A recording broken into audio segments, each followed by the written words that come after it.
तर बातमी आहे पावसाबाबतची। राज्यामध्ये वादळी वाऱ्यासह पावसाचा इशारा कायम आहे। शुक्रवारपर्यंत राज्यात वादळी वाऱ्यासह गारपीट आणि पावसाची शक्यता वर्तवली। कोकण, मध्य महाराष्ट्रासह मराठवाडा आणि विदर्भात वादळी वाऱ्यासह पावसाचा इशारा दिलाय। तर 17 जिल्ह्यांना पावसाचा येलो अलर्ट जारी केलाय।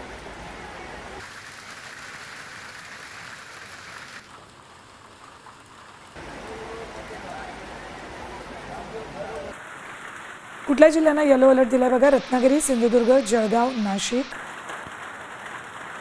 अहिल्यानगर, पुणे, सातारा, सांगली, सोलापूर, कोल्हापूर, छत्रपती संभाजीनगर, धाराशिव, लातूर, यवतमाळ,